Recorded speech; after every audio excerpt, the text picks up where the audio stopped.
Tánaiste, 7 years ago, Fine Gael promised universal access to health services for all and the end of long waiting times and waiting lists. Yet 7 years on, and we have record levels of waiting times and waiting lists. Up to 718,000 people are on hospital waiting lists, an extraordinary number, as of May of this year. 512,000 of these are on an outpatient waiting list, a record high for which many means there will be years waiting for an operation or a procedure. So, for example, take ear, nose and throat, people waiting for an ear, nose and throat consultant, 66,768 waiting. Nearly 30,000 over a year and 17,000 over 18 months for access to services in ENT. Orthopaedics, 62,000 on an outpatient waiting list waiting to see a consultant. 20,000 over a year and 11,000 over 18 months. And the same for ophthalmology, 41,000, dermatology, 41,000, gynaecology, 30,000 waiting to see a consultant, cardiology, 20,000, neurology, 20,000, and so on. And the 18-month waiting list is getting longer, despite the fact that now Taoiseach Leo Varadkar brought in that he widened the goalposts in a cynical move at the time. Even that target has been missed in terms of eradicating that.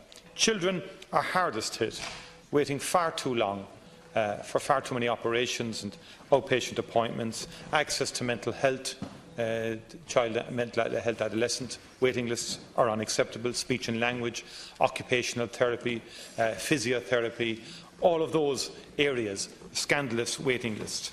I mean, Tánaiste, 50,000 children are waiting for an outpatient consultation and appointment, and 10,000 of them are waiting for over 18 months. 10,000 children waiting for longer than 18 months to see a consultant. Over 4,500 children are waiting for assessment of need under the Disability Act.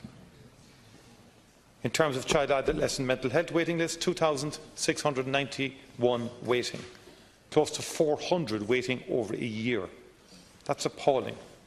We have an extraordinary figure of 6,000 waiting for a psychology appointment, a primary care psychological appointment.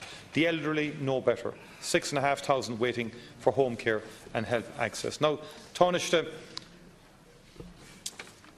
May 2017, the Sláintecare programme was launched with great fanfare. An executive director was to be appointed. Yet 14 months on, nothing has happened in relation to that. 14 months on, no executive director appointed, no office appointed. And I'm asking you, Tánaiste, given those lamentable figures and appalling waiting times for people, why the inaction? Why the delay in appointing an executive director to implement the Sláintecare programme? And why has it taken 14 months after the launch of the programme itself by the Oireachtas and by the committee for the government to do anything at all about its implementation? It was 7 years ago that you promised universal access to services. That's what you promised. And we're now in a far worse position.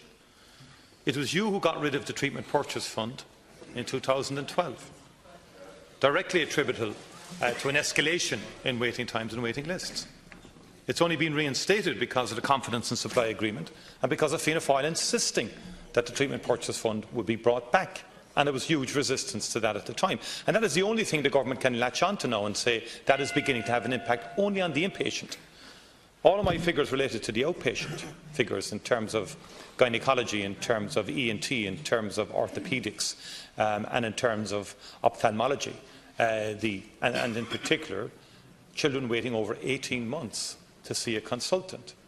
No impact on the outpatient waiting list whatsoever. Yes, there is a marginal, there's an improvement in the inpatient because of the fact that the Treatment Purchase Fund got the extra 50 million as a result of our insistence at the last budget. Thank you, Deputy. But barring that, the fact that 14 months on, and don't really, Tánaiste, expect us to believe that it's because we took our time to get somebody.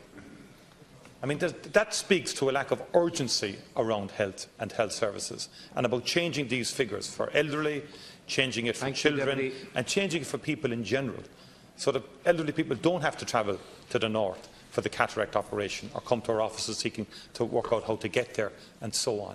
It's not acceptable in any shape or form, and there has been a lethargy. One almost gets the sense that Fine Gael has written off the health services. Sorry, Deputy, but the time is up. Because such as a lack of urgency and attention to the issues.